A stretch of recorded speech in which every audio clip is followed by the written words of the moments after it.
Boa tarde a todos e a todas. Eu estou encantada de estar con Antonio, porque, bueno, primeiro, porque de Coruña, e segundo, porque se dedica ao que se dedica, e terceiro, porque as voces que estamos en educación infantil de primaria non se las sabemos con esta xoia, o árbol de la escola, que nos deu tanto para o xogo, e que eu creo que tamén se pode ver en secundaria perfectamente, que é unha maravilla. E, bueno, Antonio, bueno, non vou a ler o que dice o dossier, porque parece, como todos sabes ler, parece que sabes incluso de lectura, xa o pongo aquí, vale? Antonio leva un club de lectura nunha librería de Coruña, na librería Moito Conto, que os que sodes de Morales seguro que a coñeceres, como referente para todos nós, e leva un club de lectura diferente, por eso quisemos que estaba aquí, vale? Un club de lectura relacionado ca natureza, e se chama Letras Salvaxes.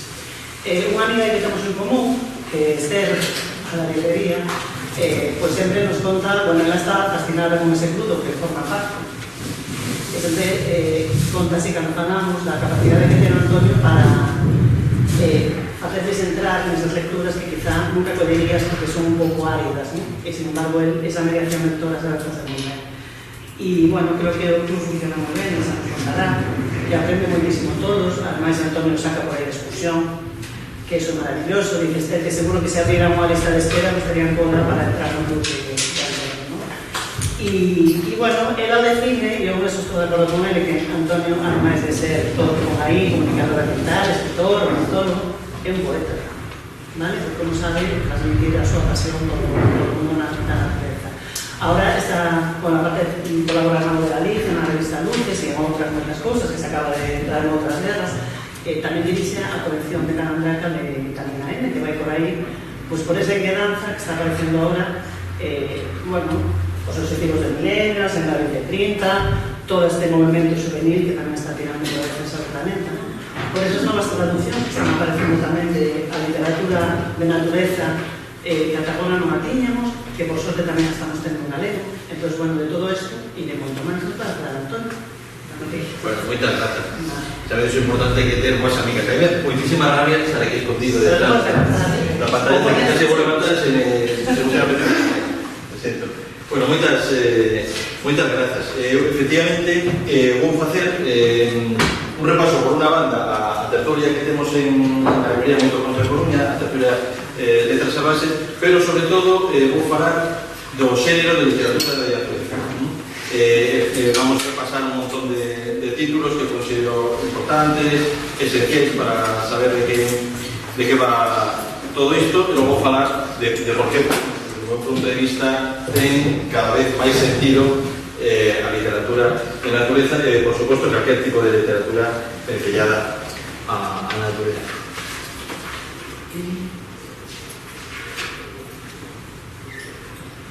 Aí va.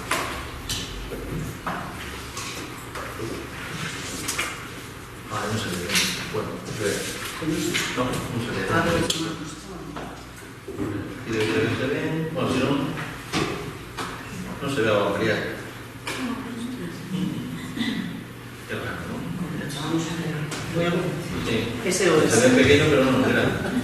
¿Qué va a estar? Misterioso.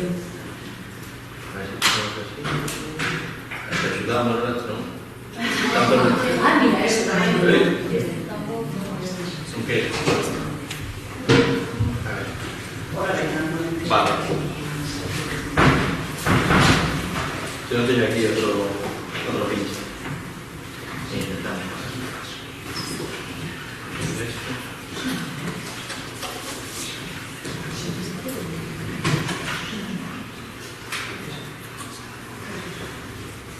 Echamos, volvemos a abrir.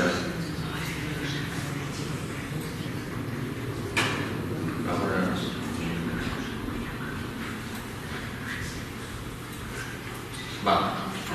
Era cuestión de echarle volver a ver. Va.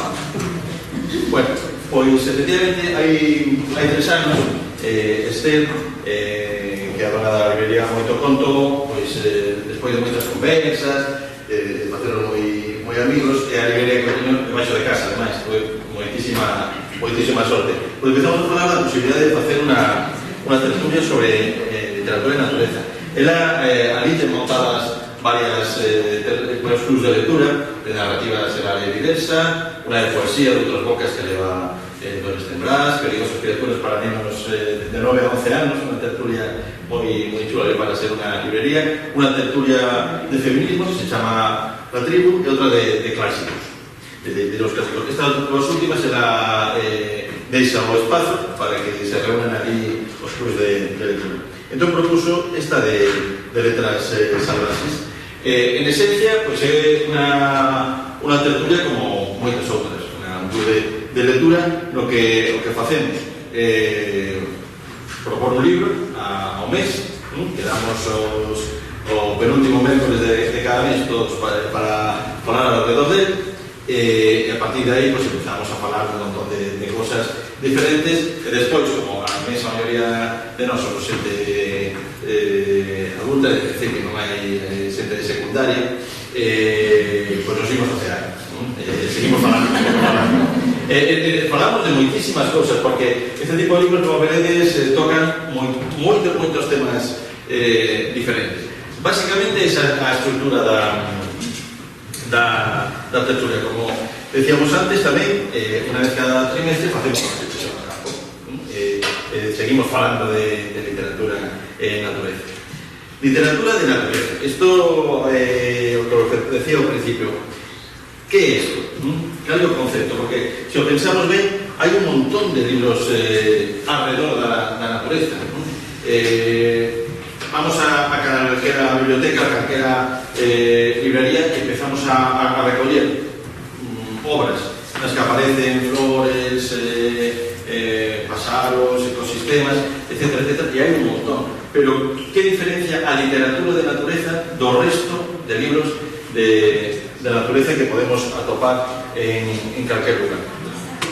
Entón, cando me toca dar charlas, por exemplo, a unha xente super interesante que vos recomendo que vos poñedes en contacto con ela, se non a coñecedes, que é a RECIDA, a Red de Centros de Información e Educación Ambiental de España, aquí en Galicia. Por exemplo, é increíble a biblioteca que ten o CEIDA, o Castelo de Santa Cruz, que é o Centro de Educación Ambiental e de Educación Ambiental de Galicia.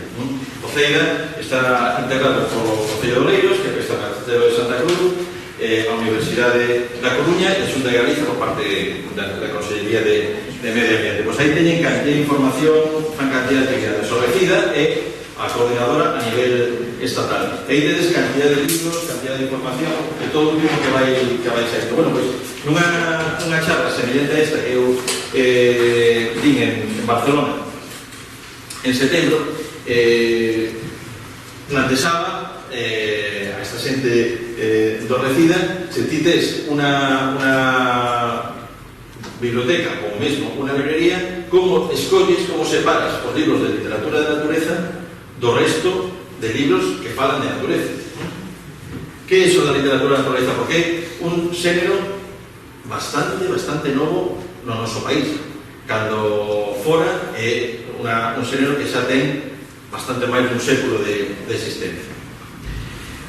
O principal é que cando falamos de literatura de natureza, falamos de literatura. Ten que haber literatura. É algo absolutamente fundamental. Literatura que significa arte. Arte coas palabras. Vamos a falar de natureza nese título, vamos a topar a autoras e autores que fan arte coas palabras falando de natureza. Por lo tanto, a literatura da natureza non é, por exemplo, historia natural ou de divulgación da natureza. Pode transmitir coñecementos, pode haber clasificacións, pero fundamentalmente está facendo a historia natural, os libros de divulgación, que hai libros fantásticos, o que van en busca de transmitir coñecemento. A literatura da natureza é unha forma de expresión artística alrededor dos feitos da natureza. Tampouco é un ensaio medioambientalista ou de denuncia. Non se trata de libros que collen, que plantexan unha problemática medioambiental determinada ou global, o cambio climático, ou que está pasando aquí agora, non é un ensaio de que é o que está pasando, non. É outra cousa, por lo que falamos antes. Tampouco é filosofía, porque a literatura de natureza non se pregunta acerca da condición humana, ainda que Ben sabemos que todas as problemáticas ambientais que temos agora, toda a expresión artística con respecto a calquera elemento no que a autora ou autor se queda expresar en sí mesma unha forma de filosofía. Pero non, hai libros de filosofía sobre a relación entre a nosa especie e a natureza, pero non son literatura de natureza. Tampouco é periodismo. Isto aquí iso tamén xa un pouco extraño, porque no noso país non estamos acostumbrados a textos periodísticos con suficiente espacio para analizar problemáticas complexas como son as que teñen lugar en a relación entre nós e a natureza. Xa sabedes que sobre todo no mundo anglosaxón, que é onde hai maior tamén, logo despois sabremos, maior produción de literatura de natureza, hai moitos medios, moitas revistas e mesmo editoriais que sacan continuamente ensaios periodísticos. Moitos deles mesmo se traducen aquí a linguas ibéricas, pero aquí isto non está tan de moda, e menos nos tempos actuais, nos que o traballo periodístico está cada vez peor pagado, como ben sabedes. Hai, por exemplo, un libro de periodismo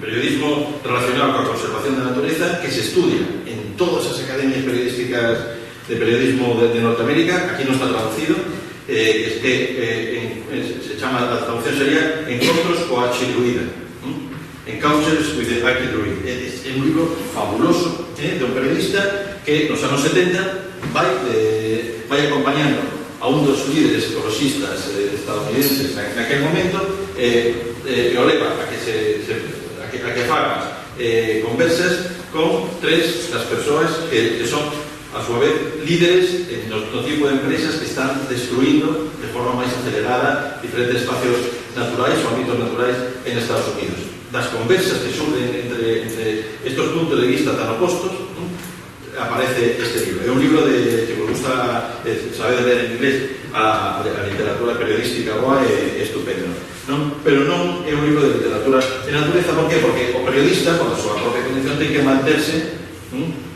objetivo con respecto ao que está a escribir, xeralmente. Hai moitas formas, novo periodismo e todas estas cosas, pero xeralmente ten que ofrecer unha visión o máis objetiva posible. E no caso de literatura de natureza, en tanto que expresión artística, claro, non pode ser así. Tampouco unha crónica de viaxes. Hai libros de viaxes estupendos que nos falan de visitas a espacios naturais fantásticos, pero cando a visión de quen escribe non é unha visión integrada de forma íntima co espacio que está a describir, tampouco nos vale, porque non hai exactamente isto que estamos a falar, literatura de natureza. Por suposto, tampouco é educación ambiental. O seu obxecto non é formal. Hai textos magníficos de educación ambiental para formadores ou para nenos e nenas maiores. Sempre decimos os que traballamos en educación ambiental que unha das grandes carencias dos plantexamentos de educación ambiental a nivel global, de forma especialmente grave en este país, é que a educación ambiental se dirixe exclusivamente a nenos e nenas, cando os principais responsables de todo tipo de desenvolvemento do país teñen unha carencia en educación ambiental tremenda. Hai que educar ambientalmente aos decisores. Agora xa sabedes que se está a falar de que tanto en termos de cambio climático como de perda de biodiversidade a fronteira para intentar cambiar as cousas que estamos facendo mal é de 10-12 anos. Son lo que están haciendo todas las autoridades respetadas globalmente para eso, deter los procesos que están a cargarse o planeta. ¿Y qué vamos a hacer? Formar a los nenos, hacer educación ambiental con nenos y nenas, para que cuando dentro de 20 anos esté todo destrozado, para empezar a traballar con decisores. Como se fai eso é verdadeiramente complicado, pero é a clave de moitas cousas. En fin, non é educación ambiental, tampouco é literatura sobre mascotas. moitas veces se confunde. O eucar, porque o foco da literatura de natureza está posto no salvaxe, non no domesticado. A veces aparecen libros que se enseñan a literatura de natureza, por exemplo, hay que se chama A vida do pastor, que é moi chulo, dun pastor escocés que reivindica a súa identidade, tanto escocesa como do rural daquel país. O libro que ademais o lees que ten moita relación co mundo do rural noso, pero eso non é literatura de natureza tampouco. E tampouco é ficción. Non é ficción porque non crea personaxes ou situacións ficticias. O seu objetivo está posto en algo tan real como é a natureza. Tampouco é poesía, porque isto dimos norteamericanos. Que ocurre? Que desde sempre todo o concepto de literatura de natureza ven derivado de como definiron os americanos. Logo veremos, xa decía antes, un montón de obras, pero eu escribo literatura de natureza, ou eu intento. Hai outra xente que logo veremos tamén que o intenta aquí. Cada vez que na prensa, aquí non tanto na prensa galega, pero na prensa de Madrid ou Barcelona, cada vez que falan de literatura de natureza como boom que hai agora, están traducidos un montón de obras, só aparecen autores estranxeiros. Os de aquí non existían. E de feito, como lle chaman a literatura de natureza os medios estatais? Nature Writing. É unha cosa que ven de fora. Aquí é certo que non temos moita tradición, pero tamén é que hai moitas cousas que se veñen facendo, como veremos ao longo do tempo. En calquera caso, como definen os norteamericanos el nature writing? Pois como prosa allea a ficción que nutrida tanto por información científica e descripcións do mundo natural como por reflexións persoais e mesmo autobiográficas que aspira a vincular emocionalmente ao lector coas paisaxes e ecosistemas que trata, incidindo demais na necesidade da súa conservación. Esta é a descripción, xa digo, canónica norteamericana. Aquí, en linguas ibéricas, non temos ninguna. Podemos facer a que nos apetezca, porque non tenemos por que recellarnos a esta que nos chega dende allí por moitas traduccións que veñan aparecendo nos últimos anos. Ao respecto disto, quería facer unas reflexiones que trouxe a apuntar por olvidarme de nada. Como vedes, a literatura da natureza, porque estamos a falar, non é nada eso, pero ten que ver con todo isto que estamos a falar. Ten de periodismo, ten de historia natural, de ensayo, de filosofía, pero é algo máis. Ten, sobre todo, moito de poesía. É exactamente o contrario do que di os Yankees. Para mí, a literatura de natureza é unha literatura de enamoramento. É unha pasión desatada polo obxecto da túa creación artística. Se como autor non amas de maneira definitiva a natureza, xamais, por moito que lo intentes, xamais vas crear literatura de natureza. E se non tes un oficio literario construído a base de ler moito, de escribir moito, de conversar moito en torno a todo tipo de literatura, tampouco, porque ademais de amar a natureza moito, tes que amar moitísimo os libros e a literatura. Eso é, que falta lo que decían los Yankees, para mí eso es absolutamente fundamental. A todo punto de que una persona como él, por ejemplo, yo podría vivir sin escribir. Eu escribo todos os días, no cuaderno de campo, cando me toca escribir no periódico, nos libros que intento facer, que logo moitas veces guardo porque non me contentan, pero podría vivir sin escribir, pero eu non podría vivir sin natureza. Bueno, de feito, ningún de nós. Porque se nos empezan a quitar o agua, nos empezan a quitar o aire, as árboles non poden, pero ademais, se de repente nos pecharan en ámbitos físicos absolutamente carentes de calquera forma de biodiversidade, aunque poderamos sobrevivir, como nos sentiríamos? Imaginamos, tenemos aquí o centro comercial que está aí detrás. Se tiveramos que vivir, oye, que pasa a moitísima xente e moitísimos nenos e nenas que se pasan unha parte tremenda do seu tempo metidos en caixóns como este que estamos aquí agora, pisando o verde menos que moitos caras. Vivir sin natureza é algo bastante terrible e que estamos dando, unha desas cosas que estamos dando por asumidas cada vez máis como se non pasara nada. Isto ten unhas consecuencias moi serias a nivel de desenvolvemento personal. Hai un libro que non é de literatura de naturaleza, que é un ensayo, porque é precioso, é moi interesante a nivel de plantexarnos como ten que ser a educación ambiental, que se ha traducido en Capitán Swing, se chama El último niño en el bosque, de Richard Lowe, que é un periodista pedagogo norteamericano. Allí en Estados Unidos foi un bestseller brutal, o leu moitísimos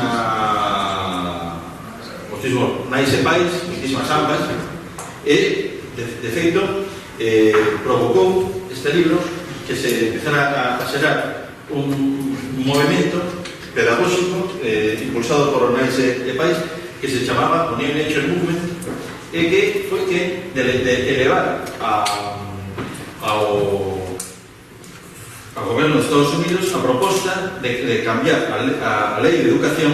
Para que? Como aquí, nos anos 70, nos anos 80 e 90 do século pasado, houve moito desenvolvemento en materia de facilitar nos ámbitos escolares sitios para facer deporte, fundamentalmente polideportivos cubertos.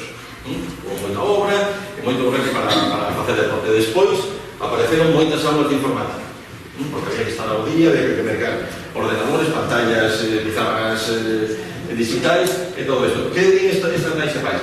Din natureza. Queremos que saia unha lei na que todos os centros escolares do país teñan no propio centro ou moi cerca dele que haxa lugares ricos en biodiversidade.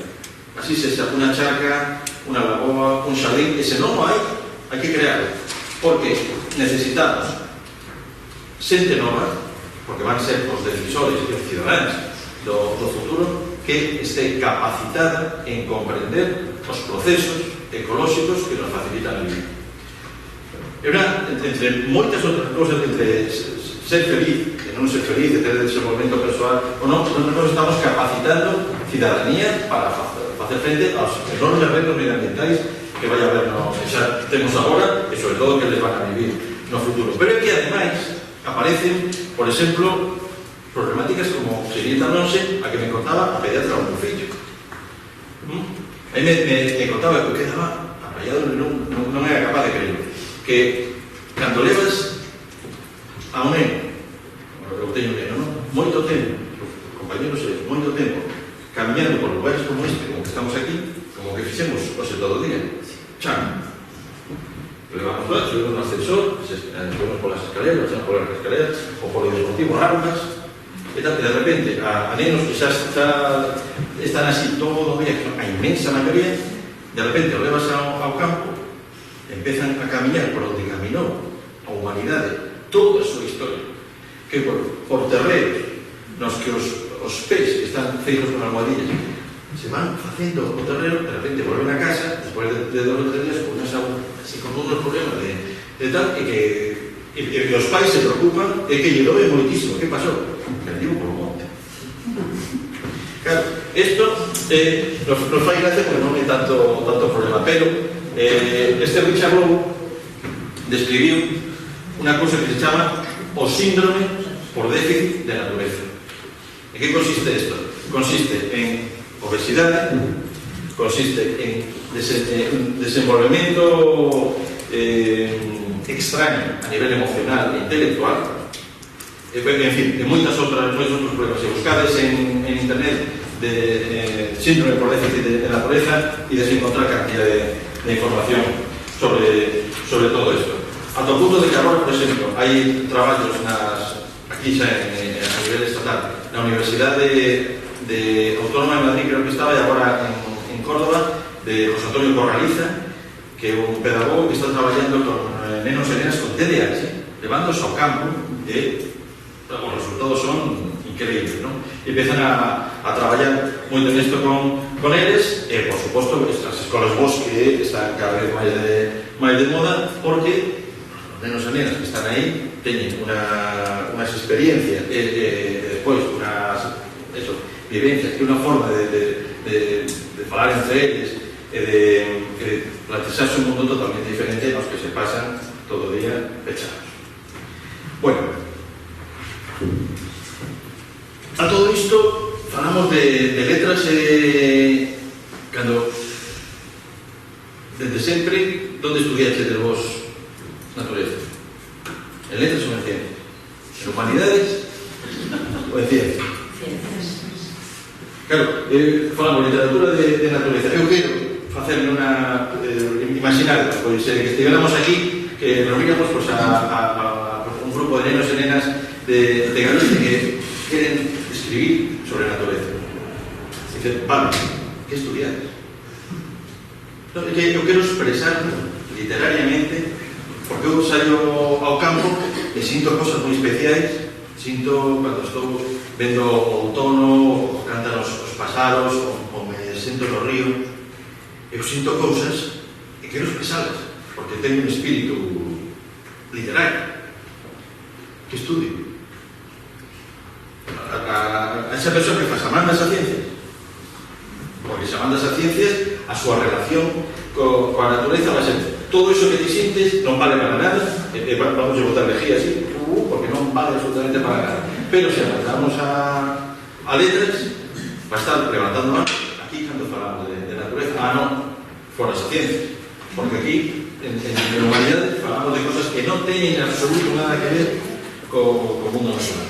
Iso é un problema moi serio e que é probablemente a causa de que en países como o noso hai tanta separación. É algo do que falaban a menos que Jovellán. Xa daquela, non vamos a ler, se queréis, non vou ler que un pouco loco, pero xa daquela, Jovellano se lamentaba desta separación entre ciencias e letras. En Estados Unidos, que falamos antes do moito que se ten traballado neste xénero de literatura de natureza, os científicos de carreira siguen cursos de creación literaria deste xénero. Hai moitos cursos de creación literaria ali e tamén en Reino Unido. Xente formada, por exemplo, agora está cada vez máis de moda os libros de divulgación, realmente chulos, como bestsellers. Entón, aparecen investigadores que teñen historias moi interesantes de contar e fan dúas cosas. O ben, falan con un periodista ou con un escritor que les axuda a convertir ese coñecemento en algo literariamente potable, ou siguen cursos deste tipo e con eles aprenden a escribir. Aí son cursos as persoas que se forman en creación, le chaman non-creative writing, literatura non-fiction, non-fiction creative writing, literatura de non-ficción e creativa. Vale, se vai con título universitario, que pode traballar en revistas do xénero, facendo guionización de documentais, cantidad de cosas diferentes. Aquí isto nos suena todavía a ciencia ficción, porque de feito tantas academias de creación literaria temos aquí, por exemplo, en Galicia. Cando ali é algo do máis común, non? Aquí é outro elemento que me sale un pouco sorprendente. Aquí, para pintar, ou para facer música, ou para bailar, aí academias en todas as comarcas, casi como se dixera, non? Pero para escribir. Bueno, vamos a facer facer un repaso moi breve para falar non sei como imos de tempo. Porque logo me gustaría que fixéramos así conversas, así, se os apetece facer preguntas e tal. Un repaso sério por algunas das obras máis canónicas, máis ou menos interesantes, máis canónicas. Algunas delas, hasta traballamos con elas, o de lectura de letras salvaxes e outra cosa. Hai, fixade, para preparar esta charla, collín unha moito máis breve, pero porque estaban en vez de buscar todas as portadas dos libros, vou aquella charla que tiña aquí na Facultade de Pedagogía hai 3 anos que xa hai todas as portadas. A miña sorpresa foi a cantidad de obras que se teñen traducido de aquella, porque tiña que tirar de moitas destas obras canónicas, clásicas, que todavía daquelas estaban só en inglés e agora xa están traducidas a castelán. Isto é un clásico. A historia natural de Sherwood, de Peter White, é un libro de 1789, nada menos, que son os diarios dun párroco da zona del sur leste de Inglaterra, en Sherwood, e que escribía cartas a un amigo seu contando a natureza.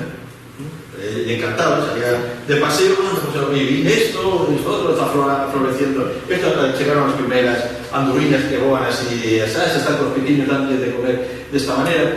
Fixade, el texto daquela época todavía hoxe se reimprime todos os anos en Reino Unido. Un texto absolutamente delicioso. Yo saco libros del Hanna, que é unha editorial de Euskadi. Para comprender a orixe da literatura de natureza, nese mismo momento, un pouco antes, finales do 18 e principio do 19, hai que coller e lerse toda a literatura do romanticismo alemán. É básica para comprender esa susceptibilidade que de repente aparece na literatura e a relación do romanticismo alemán con todos autores como esos que menciono aí, con este señor, con Humboldt. Humboldt era amigo íntimo de Goethe. Andaban de carallada. Cuando Humboldt era chaval, Humboldt tiña unha situación persoal, por un lado, estupenda e por outro complicada. Él quería ser yeseiro. Él quería ser un hombre de mundo. Tiña moitísima pasta. Tiña un irmán, que non me acordo como se chamaba, que asumiu a vocación que lle plantexara a súa familia, que era ser político, o medio estado. A Humboldt tamén lle tocaba ser eso, pois chegar a altos cargos da administración e ser responsable, pero a Humboldt non lle gustaban esas cosas. O seu pai, que era un home que cando era neno axudoulle a amar a natureza e tal, morreu moi pronto, e a súa nai dixo: ti te formas para o que tens que ser. Pero morreu a nai. Tiña esa daquela cando morreu a nai 27, 29 anos. E que fixo Humboldt coa cantidade de pasta que recibiu? Vou facer o que sempre quixen, que viaxar por o mundo como científico. Él quería coñecer o mundo. Él discutía con Goethe de ciencia, de poesía, con Goethe e outros moitos amigos, ¿no? Pero él lo que sempre soñaba era con coller e marchar. Pero él non era de formación científico, a pesar de que tiña unha formación extraordinaria. Él non se formara, era defecto, era ingeniero de minas, pero non se formara para estudiar ciencia. Pero dixo, é o que vou facer. Colleu, comprou en París os aparatos científicos de todo tipo.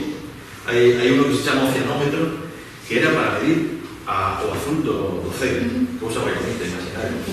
Había un aparato que ia viaxando polo mundo e apuntaba o ceo que medía os grados de azul que había no ceo.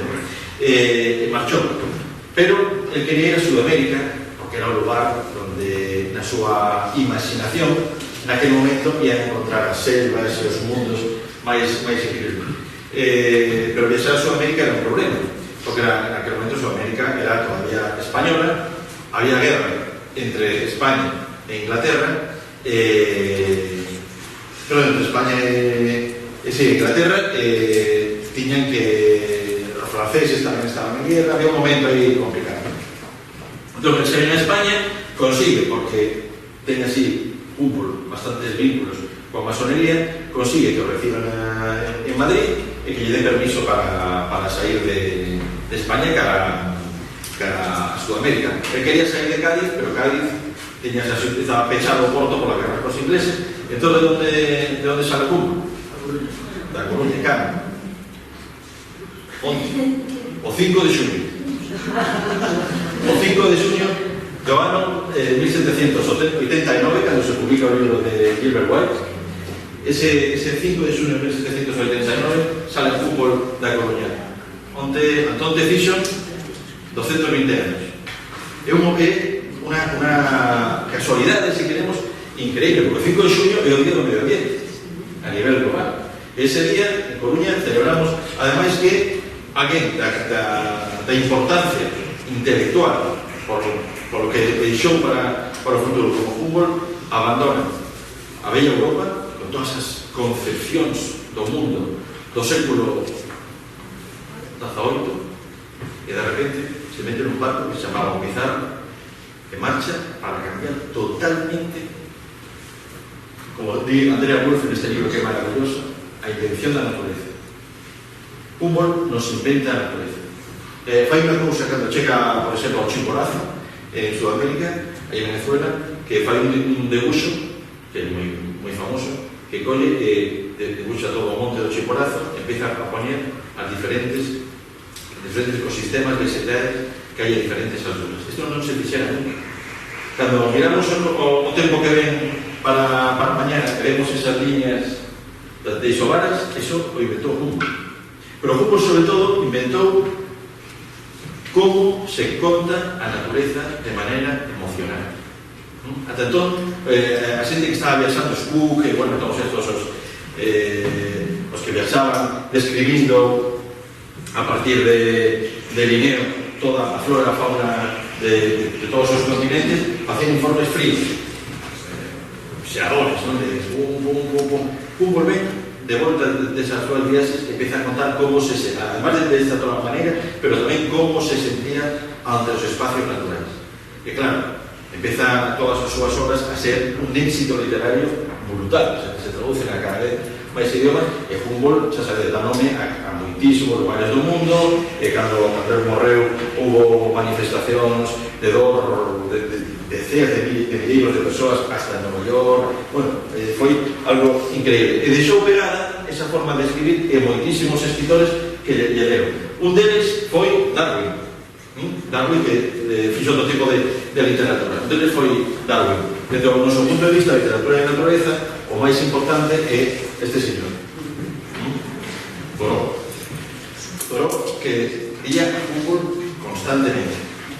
E Thoreau, sabedes que a súa historia, colleu, se foi a unha pequena cabana nun bosque a beira dunha lagoa moi cerca da casa dos seus pais, porque moitas veces quando se conta a historia de Thoreau, no imaginario popular parece que se marchou durante 2 anos a un lugar solitario, en absoluto. Moitas veces ia comer a casa dos seus pais no día porque andando. Entón estaba ao lado de casa, pero fixo así un retiro e fai este libro, Walden, que aquí en España non tivo nunca demasiado éxito, ata que apareceu esta traducción hai 3-4 anos en Errata Natura, que un día precisamente moito conto estivo un dos editores de Errata Natura, e xa sabedes, se coñecedes a editorial, é unha editorial que está agora tentando moitísimo, que sempre sacan algún libro nos suplementos dos periódicos de Madrid. Tiene un aparato de comunicación estupendo e sempre con alguna novidade. Pois este é o título máis vendido de todo Rata Natura. Lleva moitísimas ediciones. Un éxito sorprendente aquí neste momento.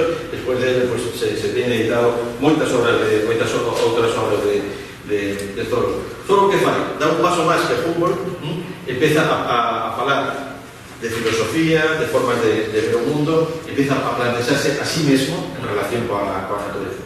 É un home que era extraordinariamente enamorado da natureza, e a súa profesión para sacarse unha pasta de vez en cando era agrimensor, ir a por aí, queriendo os campos para as compraventas, etc. E tiña unha visión moi científica, pero ao mesmo tempo moi literaria. Pouco despois aparecen cada vez máis autores. John Muir, do que hai xa uns cuantos libros publicados, houve moitos, porque pertence a esa xeración de autores que xa están os dereitos libres. Entón, de repente aquí, cando empezou este boom de traducción de literatura naturaleza, John Muir aparece, non había nada traducido de John Muir, e de repente aparecen varias editoriais, algunas delas con o mesmo texto. Fixo tan famoso escribindo sobre as montañas de California, de Yosemite, de outros sitios, que chega un momento que este señor que está aquí, John Muir, Roosevelt, o primeiro Roosevelt, presidente de Estados Unidos, e quere coñecer, Roosevelt era yo, e quere coñecer a ese señor que está cambiando a visión que os norteamericanos teñen de sí mesmos, do seu territorio, a través da descripción das maravillas naturais que para eles son o que para nós podría ser, por exemplo, a Catedral de Santiago ou a Torre de Rosas. Vale, parte da nosa identidade. Os para eles que chegaran, pois non moito tempo atrás, ali, de repente tiñan que construir ese país tan novo, entón a súa identidade se construiu a base de espacios naturais. Hai un autor que non veremos, Nicolás Steiner, que ten unha frase moi famosa que a intención dos parques nacionais é a mellor idea da América, porque hai que pensar como son os llanos, é dicir, vamos a pechar unos espacios porque son ben común. Bueno, pues eso lo fixeron nunha excursión de 3 días estos señores. A primeira de parques nacionais norteamericana se inventa unha excursión por a montaña de California entre estos dous, e a base da que se fixo logo este tipo de lei en todo o mundo, aquí por exemplo en España.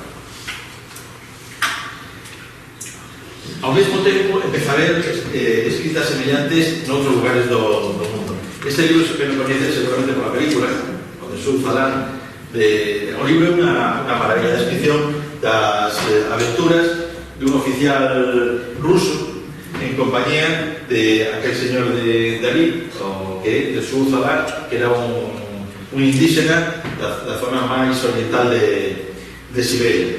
Un libro que totalmente alleo a ese movimento, sobre todo norteamericano, de repente describe esa forma de ser, esa visión panteística de la naturaleza de manera preciosa.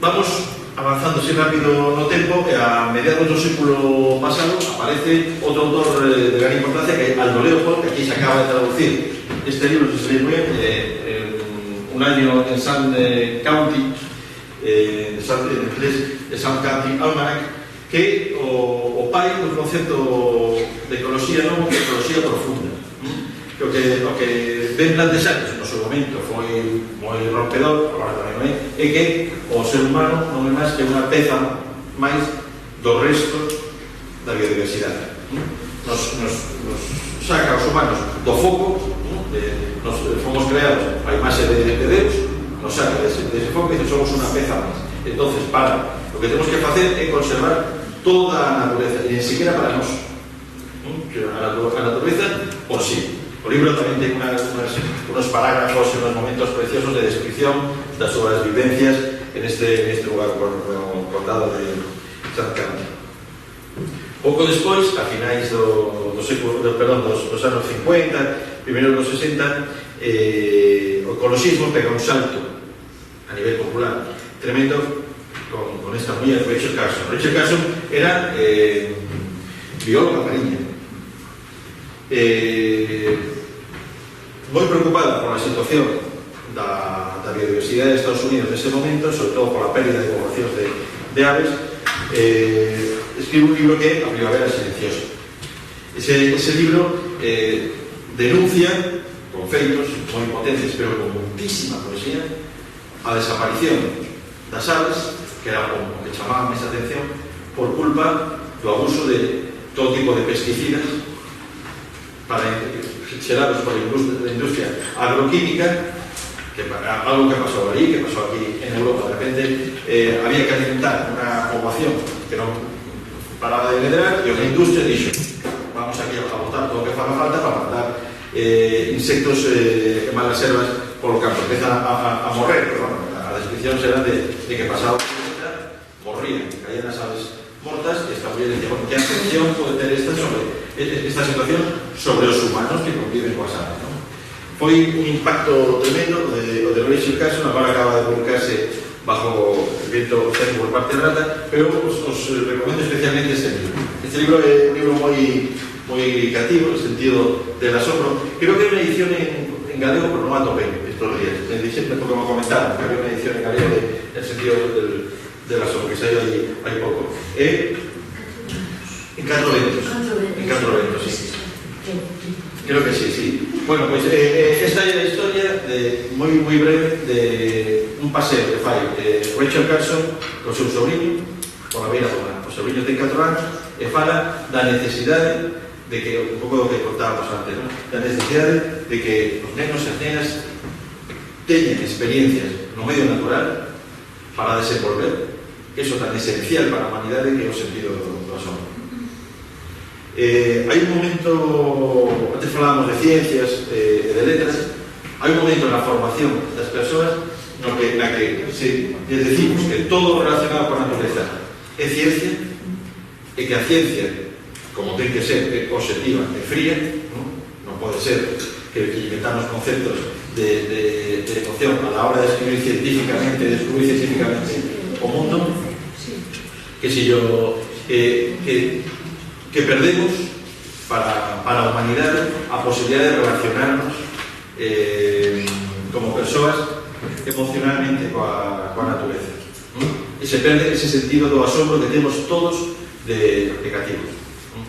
Hai algo absolutamente fundamental. Outro día como falar dunha cosa que chamo o entusiasmo por a natureza, o entusiasmo por a natureza, ese amor, esa pasión que sentimos moitas persoas, todas as persoas, pero algunas de maneira máis potente pola natureza, e sen o cual, sen ter en conta iso, non vamos perder o futuro por os problemas ambientais que temos agora. Non podemos plantexar a xente nova e as decisores e a ciudadanía en xeral que conserve o mundo natural exclusivamente baseándonos en criterios fríos. O desenvolvemento sostible é unha idea estupenda, pero é moi racional. O plantexamento que se coñece dos servicios ecosistémicos, é dicir, pon en euros ou en dólares os diferentes servicios que nos presta a natureza, está moi ben. Hai xente que está agora mesmo traballando en canto valor en dólares teñen os polinizadores a nivel mundial, as borboretas, as abellas, etc. Canto valor en dólares ten este espacio natural. Feito, agora mesmo, estamos aquí nos a falar, desde hai ano e medio, 2 anos, están os chinos mercando espacios naturais en Costa Rica. Foi super rápido. Eu teño unha amiga que marchou, que ten terreos ali, estivo en Costa Rica hai uns meses, mirando, porque están mercando seguido.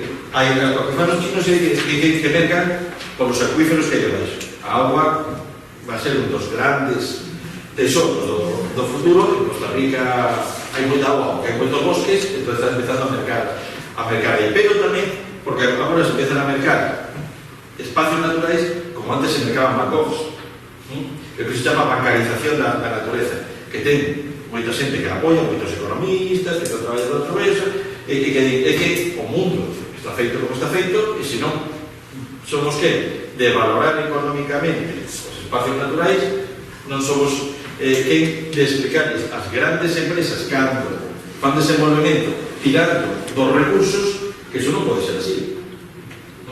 Ti non podes xerar aquí unha empresa e logo todos os teus residuos non para os ríos, ten un costo, porque estás cargando de algo que un custe que non ponemos en pasta.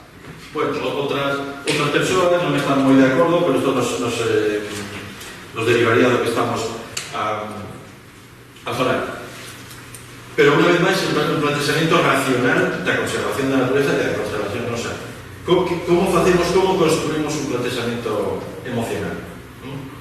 Temos que xerar entre a xente, sobre todo entre xente máis nova, pero tamén entre todos nós, temos que xerar esa reconexión emocional coa natureza. E eu, na miña opinión, eso fai fundamentalmente a literatura. Fundamentalmente. Wallace Stegner, antes lo mencioné cuando decía que los parques nacionales eran la mejor idea de América. Bueno, este tem un libro que traballamos no club de lectura, que era una novela, En lugar seguro. Una novela que funcionou bastante ben, non sei se a coñecedes, non a coñece nadie. Bueno, apuntadeo porque se vos gusta ler, pero é posible que sexa unha das novelas máis fermosas que lerades a máis. É unha historia moi vencellada máis a literatura. Wallace Stegner, outra vez aquí, porque foi o pai de prácticamente todo o desenvolvemento das escolas de escrita en Estados Unidos. Moitos dos escritores máis famosos pasaron por as mans de Wallace Stegner e ele, ademais, era un ecologista de primeiro nivel e un escritor de literatura de natureza fantástico. Pero aquí só temos traducidas as obras, dúas ou tres novelas súas. Ten algunos libros que son fascinantes.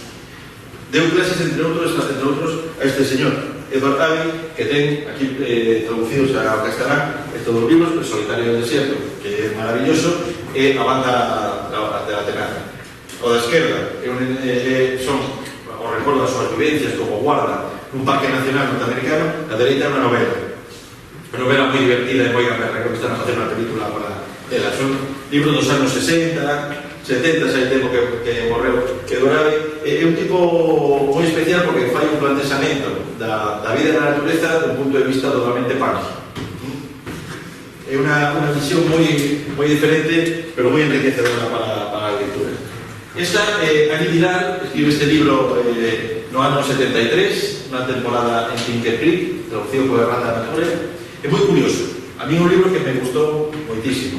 Teño un amigo que igual coñeces, que é escritor, tamén Gabi Martínez, que é catalán, que tamén outro día preguntaba en unas xorradas en Somedo e me dicía: "Liches Annie Dillard, que maravilla". Pois na tertulia de moito conto non funcionou. A xente dicía: "Pero ese libro, por qué?".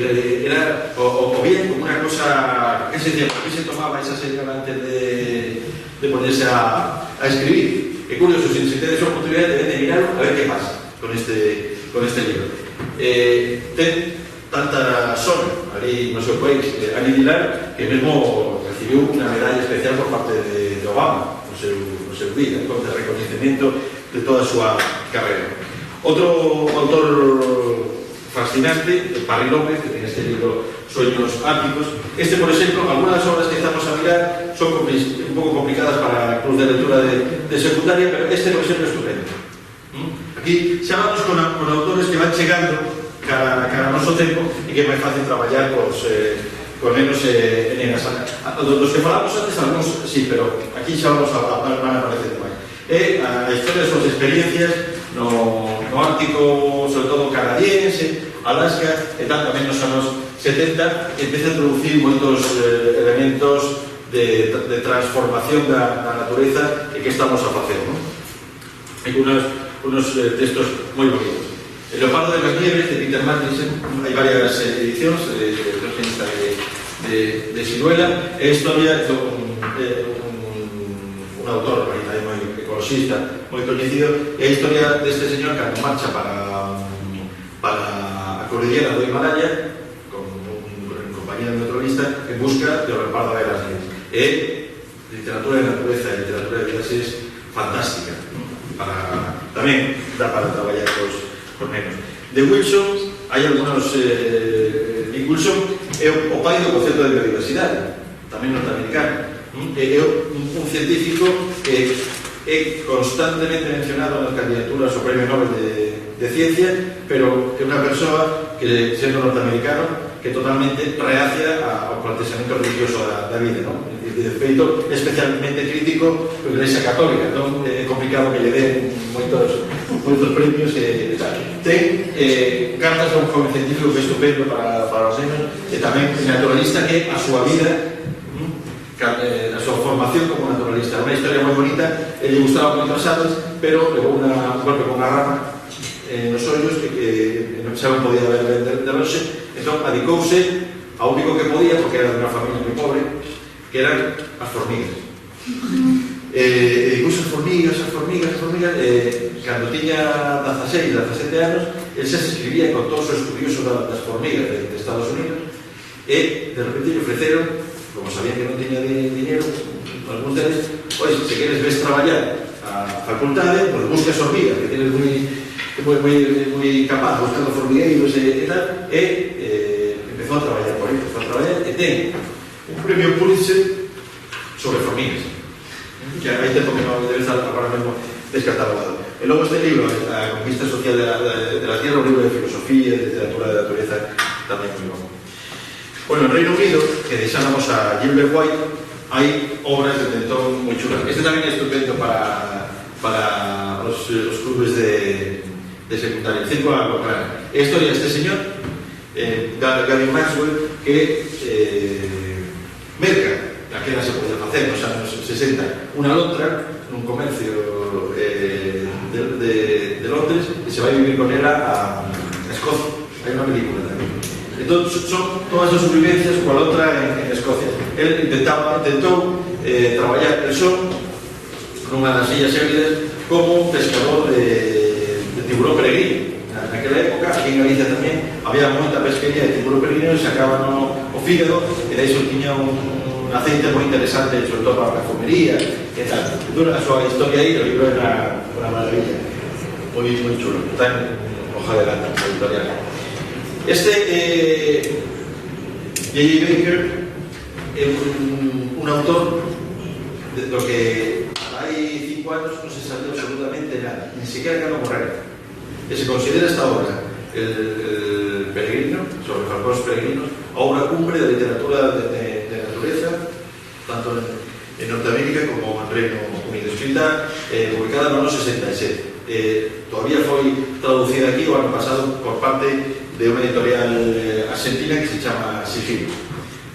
O libro é poesía, unha maravilla. De feito, sería moi bonito poder traducir a galego. E as vivencias deste señor detrás dun grupo de dous falcóns peregrinos lo atentou un inverno. Se tedes nenos e nenas que les gusta especialmente a naturaleza para aprender a mirar as entradas, para aprender a mirar o campo, sair e comprender como se pode traducir o que miras a palabras. Eso é unha maravilla de libro. El árbol é unha historia moi chula tamén para traballar unha historia básicamente de por qué o autor ten un amor tremendo por a natureza salvaxe. Sen embargo, o seu pai o que lle gusta son os xardíns moi ordenados. É o que pasa, non? Entón, plantexar un libro moi non ten así demasiadas páxinas, é estupendo para esta relación pai-fillo e como a natureza explica ao fillo a causa, o motivo desas diferencias entre eles. Un libro fabuloso. Don Foules lo coñeceis igual por unha novela moi famosa, Un millón de teniente francés, que é unha película. Bueno, tamén ten El coleccionista, que tamén é outra película moi boa. Dan Shepherd tamén saiu o ano pasado este libro traducido. Era autor escocesa que fai este libro A montaña viva en The Living Mountain en inglés. O escribe nos anos 30 do século pasado. Era profe de literatura en Escocia, moi montañeira. O fixo con moita timidez porque é un libro da súa expresión literaria dos Cairns, que son as montañas de Escocia. Entón yo pasa a un compañeiro, o compañeiro con o libro e di, se che follaba ya totalmente, así non se fala das montañas. Nas montañas se fala de outra maneira, ten que facer rutas e tal. Entón ela agarra o libro e logo, cando xa é maior, nos anos 70, volve a abrir ese caixón e o presenta as editoriais. E eu publican. Agora mesmo, este retrato de Dan Shepherd está en os billetes de libras esterlinas que se fan con motivos escoceses. É famosísima, acaba de sair agora o libro. Unha vez máis, para traballar cos nenos e nenas, así, en torno a visións da montaña, descenten, por exemplo, as descripcións da transparencia da auga da montaña, que son unha verdadera maravilla.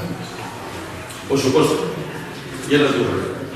Yellow Turner fai este libro, Mi familia dos animais, que non sabemos se é ficción, se é autobiografía, se outra cousa porque non está claro, ni el mismo tiña, el colleu as súas vivencias como neno naturalista en a illa de Corfú, en Grecia, e a transformou da súa propia familia, fixo personaxes, e saca este libro que é absolutamente fantástico para ler. Este outro libro moi bo para traballar cos nenos e nenas, de Vietnam.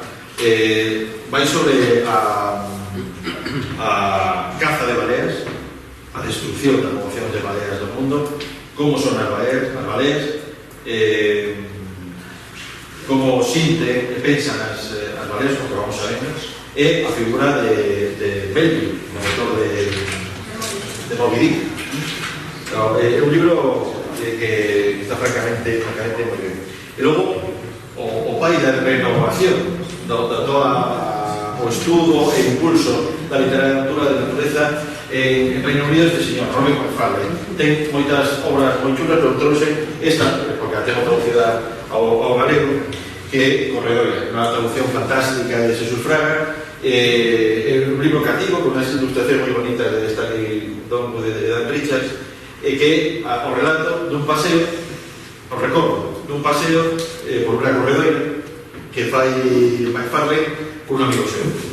Está dentro do que contaba antes María, da colección Vitamina N de editorial Calatrava, que toca a mí ser o director da colección. É un esforzo que estamos a facer de todo este boom que vemos de traducción tiña que chegar tamén a galego. Entón estamos con ese intento de ir sacando obras. É complicado porque precisamente se pillan moitas están facendo moitas cousas en castelán, pero como funcionan, etcétera. Pero é moi divertido porque estamos atopando obras estupendas. Unha delas é esta. Este é o amigo, o que McFarlane de paseo. Este libro acaba de salir aí menos de un mes. Diarios del Agua. Allí foi en Reino Unido outra vez un bestseller tremendo, que agora que chega o verano, porque é a historia de un paseo por Inglaterra nadando por ríos, por lagoas, por canais, por fosos, por bahías, por todas partes. É unha reivindicación da natación salvaxe. E tamén ao mesmo tempo unha historia da natación en sí. Por exemplo, se tedes nenos e nenas que están en clubs de natación, este libro les fliparía. Aquí, bueno, tenemos como vamos a decir,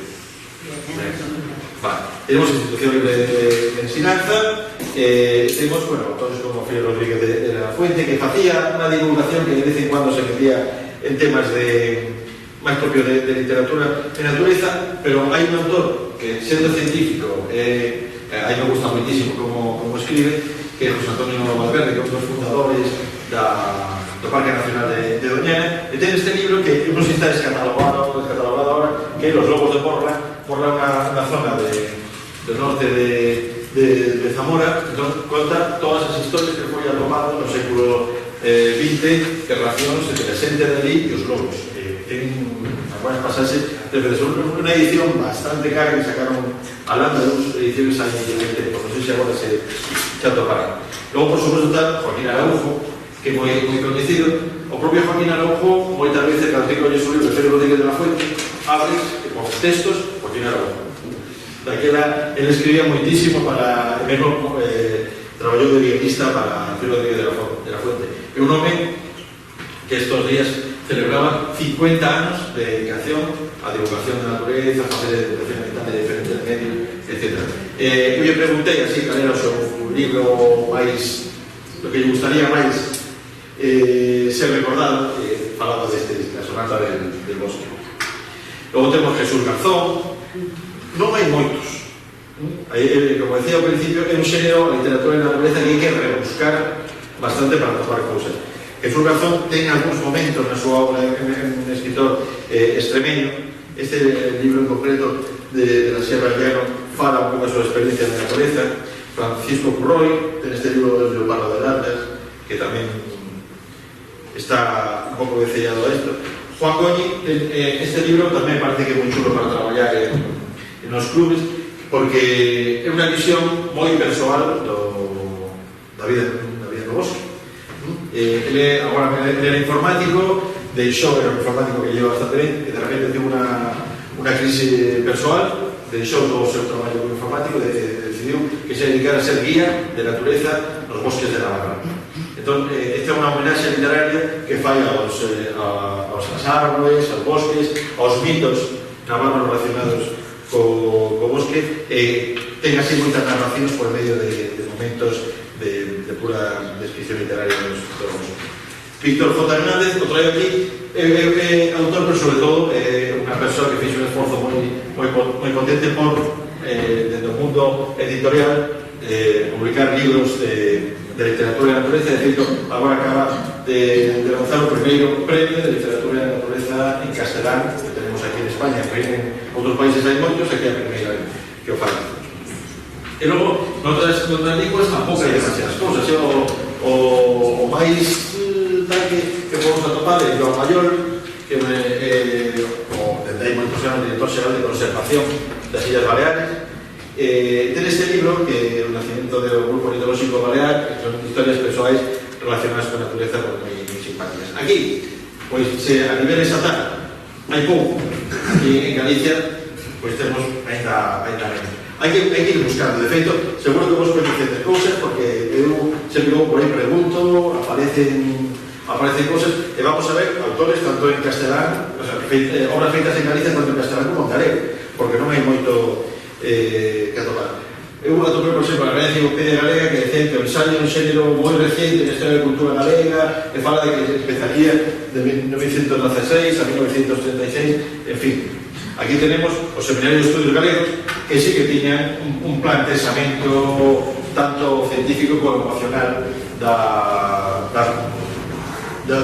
de como asomarse ao mundo, como comprender Galicia co corazón, coa ciencia e con todo o resto de Galicia. Pero como tristemente sabemos todos, chegou a ditadura, botou, como dicemos, lexía sobre todas estas visións do mundo e desapareceron durante moitísimo tempo. Pero este párrafo é precioso, porque fala do que estamos comentando, que é exactamente a literatura como ferramenta para comprender o mundo e, por suposto, o mundo natural. A descoberta das raíces da identidade galega na natureza, o primeiro que menciona.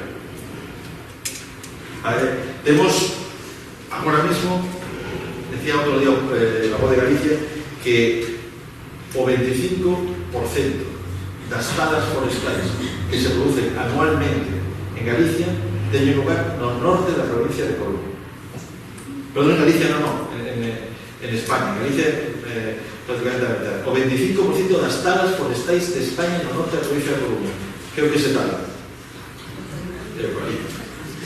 Eucalipto, non paramos de contar el movimento ecologista, non paramos de explicar que é un problema gravísimo para a biodiversidade, pero ninguén menciona, ou apenas escoita, o problema cultural que é o eucalipto. Porque se miramos, se saímos de casa, non entendemos onde vivimos, onde está o castro, por onde baixaban os camiños, porque ali había un bosque, que se plantaba ali, quen ocupara, que familia estaba naquela zona, e de repente o que vemos é unha selva uniforme. Eso é un proceso de desculturación. ¡Wow! Tremendo, tremendo. Si isto o contamos para unha región, lo que sei, para Tasmania, que é onde ven o eucalipto, dicimos, como lle fixeron iso? Como destrozaron toda a súa identidade paisaxística, que é o lugar. Nos somos onde estamos, fundamentalmente. Como fixeron iso? Pois aquí está a pasar. Para mí, esa situación é outro paradigma desta separación. Que a xente que está a facer frente á eucaliptización de Galicia son moitas veces, os argumentos que utilizan son argumentos científicos, son sempre vencellada ao medio ambiente, a biología, pero non se fala da perda da esencia cultural que é o onde. Hai unha historia preciosa neste sentido que tivo lugar en Escocia e que conta McFarlane, un libro seu non traducido, pero que é unha maravilla, se chama Landmarks, que é a historia da relación das palabras co territorio en Reino Unido. Landmarks é como nos relacionamos coas palabras, co medio. Entón, conta ao principio do libro, nas Illas Hébridas, precisamente, que hubo, de repente chegaron unos industriais e dixeron estades de labor porque nestas illas salvaxes que tedes a pesca vai a menos, a xente se vai a traballar a Edimburgo e a Londres e tal, tedes moito vento. Entón é fantástico para colocar aeroxeradores. Pues como aquí en tantísimos lugares, que non van a decir que tal. Entón, empezan a haber asambleas, e había xente que estaba a favor, e empezó aquí a lugar as casas para que se teñan a vivir os traballadores, van a haber postos de traballo que nos están dicindo que vai por unos altos postos de traballo, os políticos estaban a favor, porque non se sabe moi ben por qué, e tal, outra xente que fala de enerxías alternativas, e todo isto, pero ao mesmo tempo hai outra xente que é unha barbaridade porque vamos a destrozar a nosa propia condición de habitantes das illas. Esta é a paisaxe dos nosos nais e dos nosos pais. Isto é o que somos estas turbeiras, estas zonas de dunas, este ventos, de ter que gobernar. Como nos defendemos?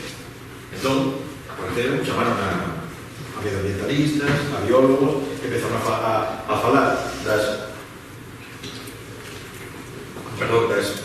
da flora máis ou menos ameazada que había nas turbeiras, pero que aparecían outras turbeiras, pero que se facía ahora de maneira eficaz, non tiña por que afectar demasiado a esa flora. Esa flora mesmo se podía trasplantar ou cultivar en algunas outras zonas. En unha desas reunións, pues imaginades, mostrándonos aquí, apareceu unha xente que dixo, nos temos un traballo igual interesante. Fixemos un atlas en todas as turbeiras da illa coa xente que traballaba a turba, que recollía a turba, de como lle chamaban as diferentes zonas de turbeira. Nomes que se perde a turbeira, perde o sentido. Para conservar as palabras, tenemos que conservar o lugar de donde veñen. Entón, si nos cargamos as turbeiras e les poñemos estos aerogeneradores, esas palabras carecen de sentido. O sea, o noso patrimonio cultural está aí, nesa terra. Saber que este rincón se chama de esta maneira, esta zona con esta cor de esta maneira, que aquí as augas son máis ou menos turbias, chamase de esta outra maneira, só se pode explicar vendo aí. Non se pode explicar unha descripción con enciclopedia. E con eso convenceron a todo o mundo que non se instalaron os aerogeneradores. Eu tamén só un pouco a ciencia ficción, pero así foi. Hai textos moi simpáticos. Este é do ano 1837. É el cazador gallego con escopeta e perro. Pois ten aí algúns textos en galego por en medio, moi curiosos, textos relatorios evidentemente de caza, e ten algúns momentos no que o autor de repente se pone a escribir pequeños parágrafos de verdadera literatura de naturaleza. Logo, por suposto, está Rosalía de Castro, que ten este párrafo que pasa que por ir rápido non o vale, pero ten cousas maravillosas de literatura, como tantas outras cosas. É unha maga da literatura, e tamén aquí, tamén literatura de naturaleza, fixo parágrafos preciosos. Este libro, que non se coñecedes, para traballar nos coles é fantástico, ten momentos increíbles. Eu non tenho Pedrallo e a peregrinaxe que fixeron de Ourense ata San Andrés de Teixeira. Hai unha edición reciente que penso que está en Galaxia, ¿no? En Galaxia máis fácil de ler porque o Otero Pedrallo original xa sabedes que facía un carego moi seu, entón pois a edición máis recente é máis fácil de ler. Ainda así sigue sendo Otero Pedrallo, pero por exemplo hai un capítulo sobre o feito de caminar, a filosofía de caminar, que iso dá para traballar cos nenos e nenas, para traballar horas e horas, para entender como se camina, mirando, entendendo o mundo. Para mí é increíble que isto non este traducido un montón de idiomas, porque estamos aquí traducindo obras de fora que están moi por debaixo deste libro de Este é fantástico, absolutamente fantástico. Este outro autor totalmente se escribe en castelano, totalmente desconocido, José Mas. É un tipo que foi autor de medio best-sellers nos anos 20 e 30 do século pasado, tanto que republicano foi absolutamente olvidado por toda a historia da literatura. Non eran grandes obras, eran obras, pero se leen bastante bien. Que facía? Era sevillano e facía viaxes por toda España, se quedaba temporadas vendendo diferente tipo de producción comercial. Entón tocoulle estar por la zona da Costa da Morte e creou unha novela así de amores, de mortes, de traicións e tal, que se chamou La Costa de la Muerte. Está traducida a galego hai moitos anos por la Fundación Comarcal da zona de Malpica, non sei como se chamaba aquí. É unha traducción feita por José Manuel Varela e Héctor Pozo, que igual todavía se atopa por aí. Bueno, pois ademais de ser estupendo para conocer como era a vida na Costa da Morte daquele momento, ten moitísimos capítulos fantásticos de literatura de natureza e nos conta tamén como a natureza da Costa da Morte daquela que cambiou moito máis do que nos parece. Como está José María Castroviejo, que ten este libro moi famoso, porque non sei se agora se atoparía Viaje por los montes e chimeneas de Galicia, que está feito con Álvaro Cunqueiro. Cunqueiro escribía, Castroviejo escribía como que lontras había nos ríos de Galicia, como se movían e tal, e Cunqueiro explicaba como se cociñaba lontra. É un libro moi simpático e que ten tamén outros parágrafos moi chulos. O El bosque animal, de Vencerrao Fernández Flores. É un personaxe que traballamos tamén no Club de Literatura, como outros libros que teño mencionado. Este deu moito xogo, sobre todo por o personaxe, de Vencerrao Fernández Flores, que foi un tipo tan complexo, tan interesante. Fixademos como é a cousa, que o ano pasado foi o 75 aniversario da publicación del Bosque Animal, e non houve ningún tipo de conmemoración. Houve unha festa na Fundación Vencerrao Fernández Flores de Goña, que fixeron un picnic, pero nada máis, non se falou do libro. Eu penso que ten moito que ver coa figura de Vencerrao, como era, a súa vinculación coa ditadura franquista, etc. Hai outro exemplo paralelo, que é un libro que é fabuloso, británico, que se chama Dark Otter, que está escrito, que é un libro que para nenos, que todo o mundo en Reino Unido fala de que é precioso, a mí tamén parece unha maravilla, pero está escrito por un tipo, Henry Williamson, que pouco antes da Segunda Guerra Mundial apoiou o movimento fascista en Reino Unido, de Mussolini. Claro, que traduce eso? Siento como eu libro que se sigue editando en Reino Unido, pero siempre aparece, sí, pero este hombre era genial. Tamén temos aquí en Galicia José Cult, un autor que estos son libros dos anos 70, principios dos 70, que aos cativos daquelos tempos nos enchía unha carencia tremenda que teníamos de textos que nos falaran de outra maneira do medio natural. Xurxo de Viveiro, que ten feito un traballo increíble de posta en coñecemento do mundo natural, sobre todo a zona de Lugo, dos Ancarios, do Covel, que son da cidade de Lugo, son artículos de prensa, etc.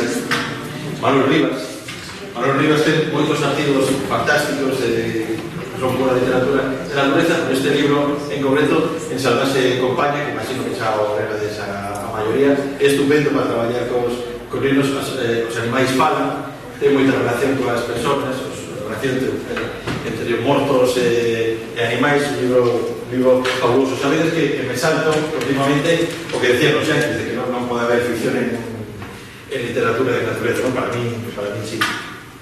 E logo, temos este libro, Rose de Sebe, de Ignacio Castorrey, que é un filósofo que fixo un pouco o que fixo Zoró.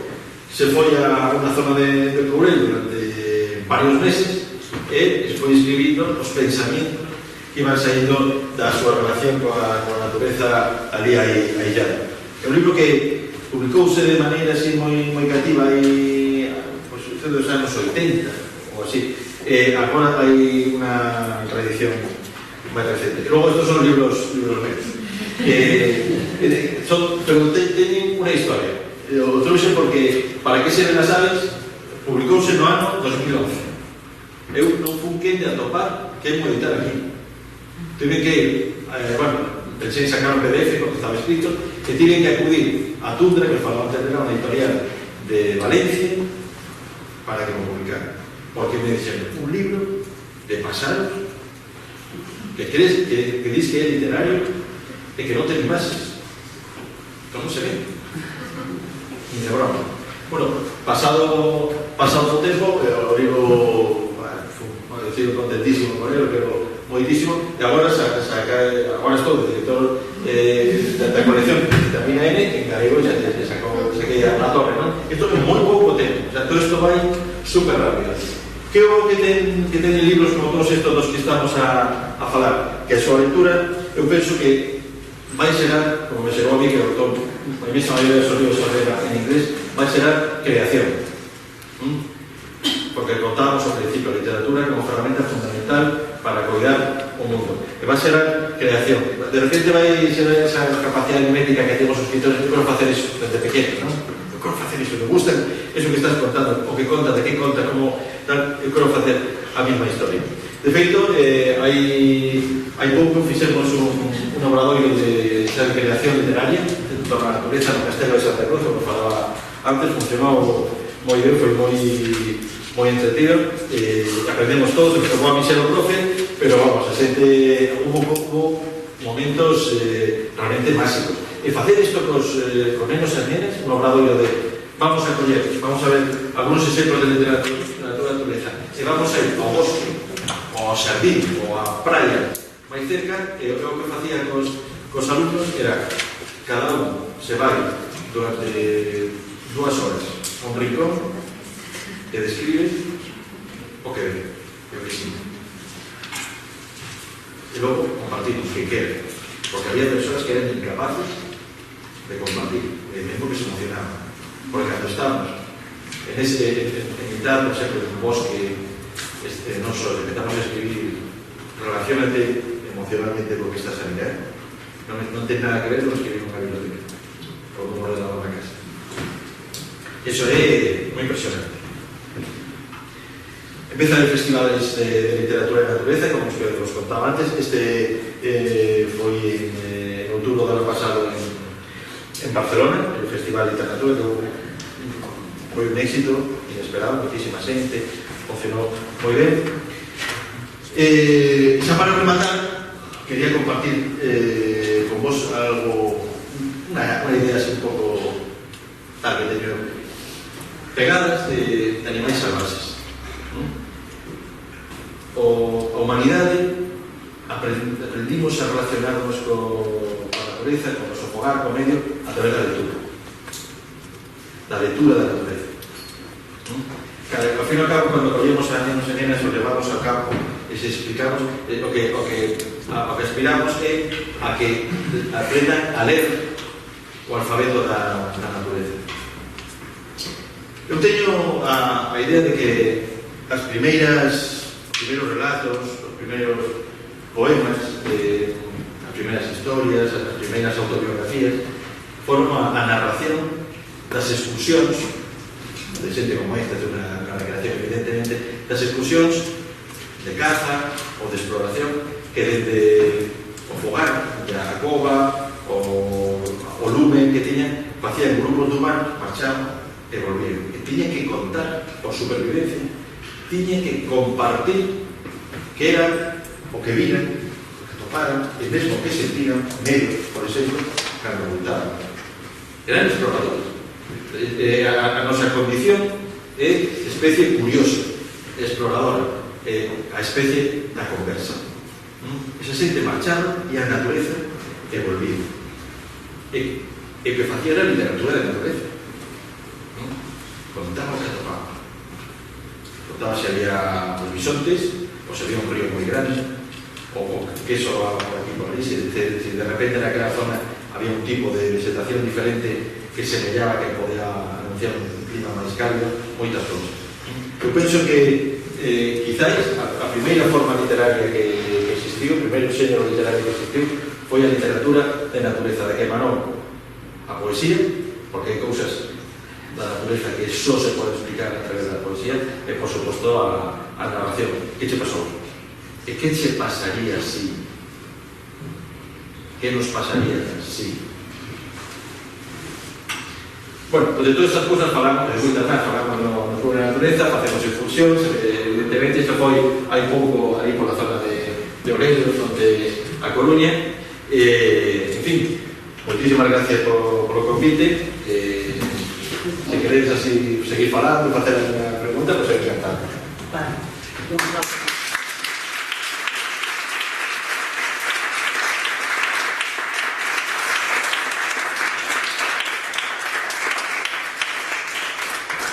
Bueno, creo que esa amiga común que he dicho que Antonio era un poeta no se equivocaba.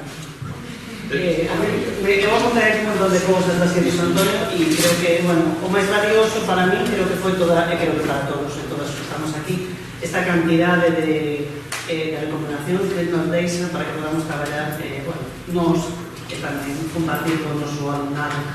E a mí me fixo moita ilusión que falara das letras e das ciencias, porque parece que vamos a volver a... Estamos otra vez volviendo a ese rollo, cando xa parecía que estábamos aí para superar. Creo que o traballo con este tipo de literatura é unha oportunidade fantástica para que empecemos a ver si por fin, en la que la lengua parece que nos quiere imponer otra vez esa ruptura, pues hayamos dividido esos temas que quedan ahí explicados. Nos quedan, bueno, 6 minutos. É o momento para que le preguntedes algo. No. Sí, non quero preguntar, quero comentar, porque comentou moi en bibliografía e hai unha que comentou un pouquinho, supoño por modestia. Modestia. Entón, eu vou decir que eu lino que precisamente para mí houve un antes e un despois, a hora de mirar a natureza, cando lino Para que se ven aves, que é un libro que chegou a mí indirectamente, que é un libro que me recomendou despois de escoitalo falar. Dixme ti que leste este señor, que foi así. E é certo que despois de lerlo, que me parece unha maravilla de libro, que le recomendo a todo o mundo, pois eu ando pola vida, por así decirlo, todo o día mirando para o ceo, mirando a ver que paxaros hai. E eu, por exemplo, na miña aldea, coñezo os paxaros que hai. Quero dicir, coñezos, pero non porque, senón porque non son incapaz de non, desde que li o libro, son incapaz de non mirar a ver que paxaros hai. Entón, desde o momento que eres incapaz de non mirar, aprende a saber, non? E aprende a preguntar, porque eu non coñezo, son ignorante en isto das cosas pasareiras, pero de súbito vexo e pregunto aos amigos que teño, e isto que pode ser que eu vimo outro día, entón coñezo as angoliñas que teño na casa, coñezo, bueno, e creo que iso é algo que decías ti, que consigue esa combinación de poesía e porque eu creo que precisamente ese de Para que se ven aves o que me transmitiu foi a emoción de volver á natureza, de aprender a mirala, de comerla de outra maneira, e creo que consegues. Entón, xa que falo dos outros señores quero falar que non venía a hablar de eso, Antonio non venía a hablar de eso. falo eu de Antonio Sandoval. Bueno, muchas gracias. Aproveitando, eu sí quería preguntarnos se coñecedes obras que deberían, sobre todo, claro, en galego, que deberían de... porque nos falta o canon. Outro día eu falaba con Joaquín Araujo, non? Lo que vos contaba, sempre que falan de literatura de natureza desde fora. Mesmo para os periodistas, decirles, mira, hai todo isto, topas esta página web, toda esta creación en lenguas ibéricas de literatura de natureza, y aquí nos falta un canon, porque digo que es eso, pero para decir, mira, estas son aquí, tenemos material sobre lo que empezar a construir, etcétera, etcétera. Entonces, por ejemplo, ¿qué obras se os ocurren, si no, voy por ahí. Tamén falo de poesía, natureza, montaña, taurel, amor materno. Claro, pero non metín poesía. Vale. Claro, porque aí otra historia. Ahí sí que me ceñín a ese aspecto de prosa, de la literatura de autores. Si empezamos a hablar de poesía, también es diferente. Mira, antes falabas de Pedro Pedrario e os peregrinaxes. Unha versión da Galaxia con un DVD. Sí. Porque está moi ben. Sí, un pouco por rescatar. Este non é castellano, é unha traducción do inglés de William Henry Hudson. Sí. Allá de tiempo atrás. Es una maravilla, tío, que era su autobiografía de cuando era cativo en Uruguay. Sí. Decía ¿cómo se llama este? Borges, que era el libro más feliz que había leído. Sí, es un libro precioso. Hay, de hecho, hay muchos libros también de un escritor tremendo. Era nacido en Uruguay y se fue luego de vivir a Reino Unido. Fue uno de los fundadores de las instituciones de conservación de aves más potentes y hubo muchos libros sobre aves. Pero ese libro especialmente hermoso, sí. ¿Puedo repetir los títulos? Sí, allá lejos y tiempo atrás. Pero é o mesmo libro, o sea, allá lejos estaba, non sei se estará notando un acantilado. E o autor chamase non sei que, pero o apelido é Hudson. Sí, William Henry Hudson. William Henry. No sé si alguien... Bueno, creo que también era agradecer que alguna editorial galega, como en este caso Calandracas, abra una línea de este tipo de literatura. Todos os anos temos os problemas cando ser hombres da ciencia en galego porque non temos textos deste tipo, entonces sí que moi de agradecer e de agradecer a Antonio que esté pilotando esa viaxe, que esperemos que non tenga retorno, sino que tenga moito percorrido para poder enriquecer as coleccións das nosas bibliotecas que sempre quedan aí tan carentes. Si non hai máis... Sí. Bueno, por comentarme máis, a mí recomendaron outro día buscando libros para intentar ligar o ciclo de conservación do medio natural que hai no centro no que traballo, bueno, está ese. E traer un poquinho aos compañeros da lía e poder sair á natureza. Estaba buscando libros sobre bosques, sobre montes, e recomendaronme o do último premio Pulitzer, creo que é El clamor de los bosques. El clamor de los bosques, de Richard Powers. No, pero... Pois creo que foi premio Pulitzer este ano, tampouco é moito. Vale, eso no lo dice. Hay uno que está muy bien, pero es un novelón que... Este libro, que es una novela... Bueno, que está en Tusquets, que é historia da destrucción dos bosques norteamericanos a través da vida de varias familias. E a autora é bueno, no me acuerdo, lo siento mucho. Pero ese libro está muy bien, pero es para falar así de la industria, de explotación do medio natural, é moi bom. Pois este, polo que vim pola descripción tamén, bueno, un tochino tamén, de 600 páxinas. Creo que tamén é así, como que se destrui o mundo forestal e as árboles van collendo, bueno, como protagonismo, non sei, en a descripción, o sea, moi así. Hai un libro tamén que Sí. Un libro que non recordo o nome, se titula Colapso. Sí. Que fala de destrucción. Sí, ese máis de denuncia medioambiental. Ese de un autor, sí, que tamén hai outro de Gérmenes e Armas de Acero, que no tampouco no nome. Pero son libros un pouco de historia panorámica, de análisis de distintos lugares, de como as civilizacións, que non teñen en conta os recursos naturais, os límites de recursos naturais, pues están abocados ao comercio. Sí, eu quería preguntar tamén de José Miranda, de Lobo, que está aí, que funciona moi ben, sobre todo, pues, eso, para adolescentes nos institutos, non só en clubes de lectura, sino como lectura así xeral. É un libro que engancha moi, Pende Lobo. Bueno, sobre o teu libro ainda o estou lendo tamén, o da viaxe das aves, o das aves realmente que é unha descoberta, porque vémolas todos os días, pero non imaginamos todo o que hai detrás, non? Por que non están en inverno, por que veñen despois, porque, en fin, todo eso que abordas no libro realmente é moi aperturador, non? Quero dicir, que abre unhas portas a natureza de cousas que están aí que é moi difícil chegar a pensar que poden estar aí. Non sei, é realmente revelado.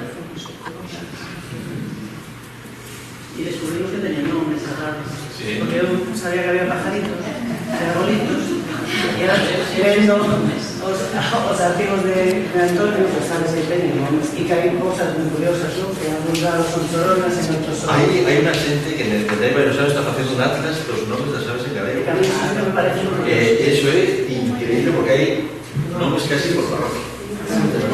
Eso es precioso, una maravilla. Y sobre todo el intentar saber por qué esas diferencias, ¿no? Porque a ver, nos sacan alguna vez, porque el trabajo ya del tiempo. Pero ¿qué decías? Sí, esa ya no es la identidad, ya los culturas no podemos perder. Bueno, no sé si hay más... Sí, en un metro de bosque, no sé si lo veis alguna vez. Sí. Yo soy un profesor universitario americano que se sienta durante un año en la misma piedra, en el mismo bosque y describe lo que pasa durante un año en el medio natural. Es muy bonito, a mí me gusta. Sí, sí, un metro. Toda la evolución. Cómo cambia a lo largo del año. Sí, sí. O sea, ahora mismo hay muchísimo. Hay que quemar.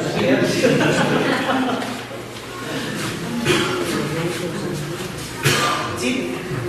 Bueno, pues ahora sabes que tenemos ahí un ratito para estirar las piernas. Sáquenos otro